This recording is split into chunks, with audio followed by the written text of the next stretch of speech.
अमावस्या और पूर्णिमा, दो बहनों की कथा। एक राज्य में एक राजा और एक रानी रहते थे, जिनकी 4 संतानें थीं, 2 लड़के और 2 लड़कियां।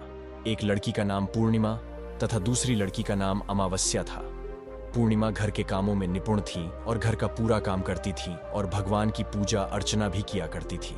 और उसकी दूसरी बहन अमावस्या ना ही घर का कोई काम करती थी और ना ही भगवान की पूजा अर्चना करती थी। पूर्णिमा सर्वगुण संपन्न थी। फिर भी राजा और रानी अपने दोनों बेटों तथा पुत्री अमावस्या को ही प्यार किया करते थे, और वह पूर्णिमा से प्यार नहीं करते थे, उसके साथ भेदभाव किया करते थे। राजा के 4 पुत्र और पुत्री धीरे धीरे बड़े हो रहे थे। जब वह बड़े हो गए तो राजा ने अपने दोनों पुत्रों का विवाह योग्य कन्याओं के साथ करा दिया। इसके बाद रानी ने राजा से कहा कि अब दोनों पुत्री विवाह के योग्य हो गई हैं और इन दोनों का विवाह भी करा दो। लेकिन पुत्री अमावस्या का विवाह किसी बड़े खानदान में कराना और पूर्णिमा का विवाह किसी गरीब परिवार में कराना, क्योंकि पूर्णिमा को केवल भगवान की पूजा पाठ करना ही पसंद है। अब रानी ने राजा को दोनों पुत्रियों का रिश्ता तय करने के लिए भेज दिया। राजा ने अपने पड़ोसी राज्य में जाकर वहां के राजा के पुत्र से अमावस्या का रिश्ता तय कर दिया, और वहीं पास के गांव में जाकर एक गरीब परिवार के लड़के से दूसरी पुत्री पूर्णिमा का रिश्ता भी तय कर दिया। राजा ने राजमहल आकर यह सारी बात अपनी रानी को बताई, तो रानी यह सोचने लगी कि अब देखते हैं कि भगवान इसकी मदद कैसे करते हैं। ये बहुत ही पूजा पाठ करती है और भगवान में मग्न रहती है। पूर्णिमा का भाई और उसकी भाभी पूर्णिमा से बहुत प्यार करते थे, क्योंकि पूर्णिमा उनके घर के कामों में उनका साथ देती थी और कामों में उनका हाथ बटाती थी, और दूसरी ओर उनकी दूसरी बहन अमावस्या उन पर अपना रौब जमाती थी और घर का कोई कार्य नहीं करती थी। कुछ समय बीत जाने के बाद दोनों पुत्रियों का विवाह हो जाता है। राजा और रानी विवाह के बाद अपनी दोनों पुत्रियों को विदाई देते हैं। विदाई देते समय राजा और रानी पुत्री अमावस्या को बहुत सारा धन और दौलत देकर विदा करते हैं, और पूर्णिमा को कुछ भी नहीं देते, उसे खाली हाथ अपने घर से विदा करते हैं। इसके बाद दोनों बहनें अपने अपने ससुराल को चली जाती है। कुछ दिन बीत जाते हैं और एक दिन अमावस्या अपने घर पर शिव जी की कथा रखती है, जिसमें वह सभी गांव वालों को निमंत्रण देती है और अपनी बहन पूर्णिमा को नहीं बुलाती है। जब गांव की सभी औरतें अमावस्या के यहाँ जाती हैं तो यहाँ सब दृश्य पूर्णिमा अपने घर के दरवाजे के बाहर बैठकर देख रही होती हैं। तब वहां से गुजर रही औरतें पूर्णिमा से कहती हैं कि तुम्हारी बहन के यहाँ शिव जी की कथा रखी है, क्या तुम नहीं चलोगी?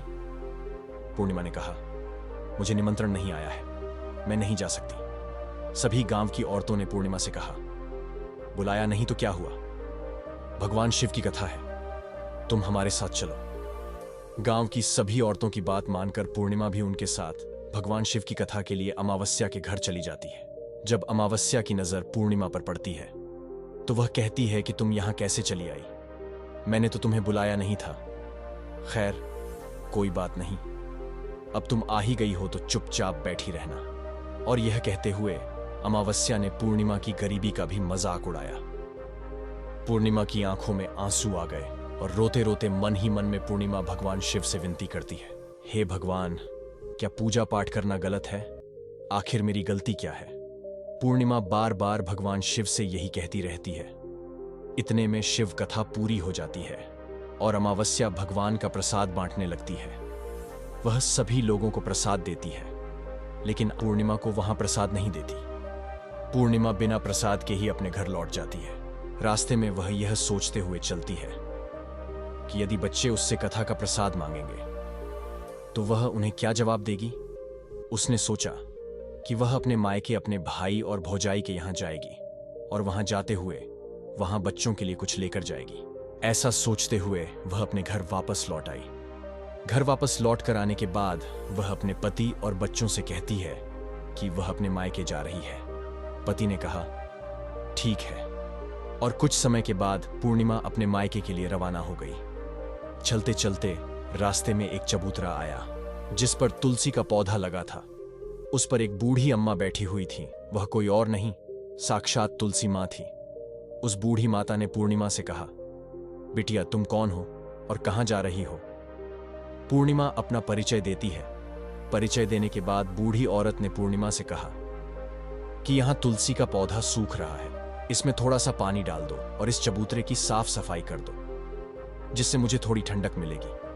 पूर्णिमा ने कहा कि ठीक है माँ, मैं तुलसी में पानी डाल देती हूँ और यहाँ की साफ सफाई भी कर देती हूँ।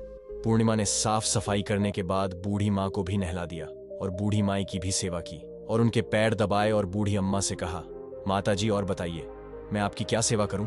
और कोई काम है तो बता दीजिए, मैं कर दूंगी। बूढ़ी माई ने कहा, कुछ नहीं, अब तुम जाओ और वापस आते समय मुझसे मिलते हुए जाना। पूर्णिमा ने बूढ़ी माई से कहा, ठीक है माता जी, मैं जाती हूं, वापस आते वक्त आपसे मिलते हुए जाऊंगी। कुछ समय आगे चलने के बाद एक शिव मंदिर आया। वहां पर उसे एक बूढ़े बाबा मिले जो मंदिर के बाहर बैठे हुए थे। वह कोई और नहीं, साक्षात भोलेनाथ थे।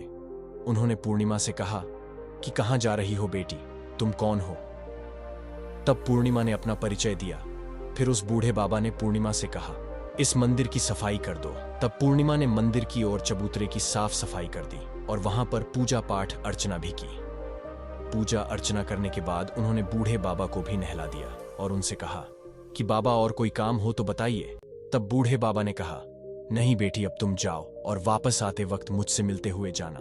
पूर्णिमा ने कहा, ठीक है बाबा, मैं जाती हूँ, वापस आते हुए आपसे मिलते हुए जाऊंगी। आगे कुछ दूर चलने के बाद पूर्णिमा को एक काली जी का मंदिर दिखा। वहां भी एक बूढ़ी माई चबूतरे पर बैठी हुई थी। उस बूढ़ी औरत ने भी पूर्णिमा से कहा कि बेटी तुम कौन हो, कहां जा रही हो? तब पूर्णिमा ने उस बूढ़ी औरत को भी अपना परिचय दिया। बूढ़ी औरत ने पूर्णिमा से कहा कि यहां पर सभी पूजा पाठ करने के लिए आते हैं, लेकिन मंदिर की साफ सफाई करने के लिए कोई नहीं आता, इसीलिए तुम मंदिर की साफ सफाई कर दो। पूर्णिमा ने कहा, ठीक है माता जी, और पूर्णिमा मंदिर की साफ सफाई कर देती है और पूजा पाठ भी करती है। उसने वहां पर भी वैसा ही किया जैसे और जगह किया। अंत में वह बूढ़ी औरत से आज्ञा लेकर नाव में बैठकर नदी के दूसरी पार चली जाती है और वह अपने मायके के घर पहुंच जाती है। वहां पर पूर्णिमा के भाई और भाभी उसे देखकर बहुत खुश हो जाते हैं और वे पूर्णिमा की बहुत खातिरदारी करते हैं, उससे बहुत सारी बातें भी करते हैं और कहते हैं कि बच्चों को भी साथ में लेकर आती तो बहुत अच्छा होता। अब कुछ समय के बाद पूर्णिमा ने वापस अपने ससुराल जाने को कहा। उसकी भाभी ने उसके लिए एक साड़ी दी और बच्चों के लिए कपड़े और खाने पीने की कुछ चीजें रख दी। इसके बाद पूर्णिमा वहां से अपने ससुराल के लिए रवाना हो गई। नाव में बैठकर वह नदी के दूसरे किनारे पर उतर गई। वहां पर उतरने के बाद उसे वही बूढ़ी औरत मिली जो साक्षात गंगा मैया थी। उस बूढ़ी औरत ने पूर्णिमा को एक थैला दिया और कहा कि इसे तुम अपने घर जाकर ही खोलना। उन्हें लेकर पूर्णिमा वहां से रवाना हुई। आगे कुछ दूर चलने पर काली मां का मंदिर आया। वहां पर काली मां बूढ़ी औरत के रूप में विराजमान थी। काली मां ने भी उसे एक थैला दिया और कहा, तुम इसे अपने घर जाकर खोलना। अब पूर्णिमा के पास 3 थैले हो गए थे। तीनों थैली लेकर पूर्णिमा आगे बढ़ती है। कुछ दूर जाने पर शिवजी का मंदिर आया, जहां बूढ़े बाबा के रूप में शिवजी स्वयं विराजमान थे। बूढ़े बाबा ने भी पूर्णिमा को एक थैला दिया और कहा कि यह थैला तुम घर जाकर ही खोलना। पूर्णिमा ने कहा, ठीक है। अब पूर्णिमा के पास 4 थैले हो गए थे। अब पूर्णिमा से वह थैले नहीं उठाए जा रहे थे। उसने एक पुरानी साड़ी निकाली और उन सभी थैलों की एक गठड़ी बना ली और सर पर रखकर वहां से रवाना हो गई।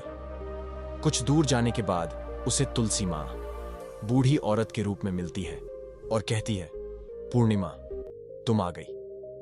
बूढ़ी औरत भी उसे एक थैला देती है और उसी प्रकार कहती है। पूर्णिमा वहां से रवाना हुई। अपने घर पहुंचकर पूर्णिमा ने सबसे पहले अपने मायके का थैले को खोलकर देखा। उसमें बच्चों के लिए अच्छे अच्छे कपड़े और खाने पीने की चीजें थीं और कुछ गहने भी थे। पूर्णिमा ने कपड़े अपने बच्चों को दे दिए और खाने पीने की चीजें भी बच्चों को दे दी। बच्चे यह सब पाकर बहुत खुश हुए। अब पूर्णिमा ने दूसरा थैला खोला जो उसे गंगा मैया ने दिया था। उसमें ढेर सारे हीरे जवाहरात, सोना चांदी आदि था। इसके बाद अब पूर्णिमा ने तीसरा थैला खोला जो उसे काली मां ने दिया था। उसमें बहुत सारा सोना सिंगार का सामान भरा हुआ था।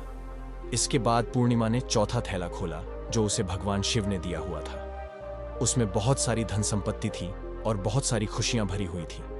इसके बाद अब पूर्णिमा ने 5वां थैला खोला जो उसे तुलसी मां ने दिया था। उसमें चावल, दाल और 7 प्रकार की खाने की चीजों से भरा हुआ था। अब पूर्णिमा के घर में किसी भी चीज की कमी नहीं थी। उसका घर धन धान्य से भरा हुआ था। अब पूर्णिमा और उसका परिवार सुख में जीवन व्यतीत करने लगा। पूर्णिमा के मन में विचार आया कि क्यों ना शिव जी की कथा कराई जाए। उसने शिव जी की कथा में एक कार्यक्रम रखा। पूर्णिमा ने गांव के सभी लोगों को निमंत्रण दिया और घर घर जाकर सभी लोगों को बुलाया। पूर्णिमा अपनी बहन अमावस्या के घर भी गई और अमावस्या को भी शिव जी की कथा के लिए उसने अपने घर पर बुलाया। जब अमावस्या पूर्णिमा के घर शिव जी की कथा में आई तो उसने देखा कि पूर्णिमा के घर में किसी भी चीज की कोई कमी नहीं है। इतनी सारी धन दौलत देखकर अमावस्या आश्चर्यचकित हो गई। उसने पूर्णिमा से कहा कि तुम्हारे घर में इतनी धन और दौलत कहां से आई? पूर्णिमा ने कहा, देखो बहन, तुमने शिव जी की कथा में मुझे नहीं बुलाया था, फिर भी मैं चली आई और तुमने मुझे प्रसाद तक नहीं दिया और मेरी गरीबी का मजाक भी उड़ाया था। उसके बाद मैं अपने घर आ गई और घर आते हुए मन ही मन में सोच रही थी कि अपने मायके जाऊंगी और मैं अपने मायके चली गई और जो कुछ घटना इस बीच हुई वह सभी घटना अपनी बहन अमावस्या को बताती है। तो अमावस्या कहती है कि तुम भी मुझे प्रसाद मत दो। पूर्णिमा ने कहा, यह तो भगवान का प्रसाद है, मैं तो सबको दूंगी और तुम्हें भी दूंगी। फिर भी अमावस्या ने प्रसाद नहीं लिया और वह सीधे अपने घर चली गई। घर जाकर अपने बच्चों से कहकर वह अपने मायके जाने के लिए तैयार हो गई। उसे रास्ते में चलते चलते तुलसी मां मिली, जो चबूतरे पर बूढ़ी औरत के रूप में बैठी हुई थी। बूढ़ी माई ने अमावस्या से कहा कि बेटी कौन हो तुम और कहां जा रही है? अमावस्या ने अपना परिचय दिया। बूढ़ी माई ने कहा, बेटी, यह तुलसी का पौधा सूख रहा है, इसमें थोड़ा सा पानी डाल दो और इस चबूतरे की साफ सफाई कर दो। इस पर अमावस्या ने कहा, बुढ़िया, तुझे दिखाई नहीं दे रहा कि मैंने इतनी महंगी साड़ी पहन रखी है, यह गंदी हो जाएगी। ऐसा कहकर वह वहां से आगे चली गई। आगे जाने पर उसे भगवान शिव मिले। उन्हें भी उसने ऐसा ही कहा। सभी से मिलने के बाद अमावस्या जब नाव में बैठने लगी तो उस नाव में फूलों की जगह कांटे भरे थे जो उसके पैरों में चुभ रहे थे। किनारे पर उतरकर वह अपने मायके चली गई। जब वहां उसे उसकी भाभियों ने तथा भाइयों ने देखा तो वह मन ही मन उससे जलने लगे। अब उन्होंने खाना बनाया और खा पी कर सभी सो गए। अमावस्या सुबह उठी और अपनी भाभियों से कहा कि मैं अपने ससुराल जा रही हूं। उन्होंने कहा कि ठीक है, जाओ। अमावस्या बोली, पूर्णिमा को तो तुमने एक थैला दिया था और मुझे कुछ नहीं दोगे क्या? भाई और भाभी ने कहा कि तुम घर जाओ, थैला तुम्हारे घर पहुंच जाएगा। फिर अमावस्या वहां से निकल गई और नदी के किनारे पर पहुंची। वहां गंगा मैया बूढ़ी औरत का रूप धारण करके बैठी हुई थी। बूढ़ी माई ने कहा, आ गई बेटी? अमावस्या ने कहा, हां, मैं आ गई। और कहा, तुमने पूर्णिमा को एक थैला दिया था और मुझे नहीं दोगी क्या? बूढ़ी माई ने कहा, तुम घर जाओ, थैला तुम्हारे घर पहुंच जाएगा। आगे जाने पर उसे सभी ने ऐसा ही कहा। अमावस्या अपने घर पहुंच जाती है। उसने आंगन में देखा तो वहां पर 5 थैले पड़े हुए थे। अमावस्या ने मन ही मन सोचा कि अब तो मेरे पास बहुत सारी धन और दौलत आ जाएगी। जल्दी जल्दी उसने सभी थैला को खोला। किसी में मिट्टी थी तो किसी में पत्थर, किसी में कंकर और किसी में कोयला। उसे मायके से भी कुछ नहीं मिला था।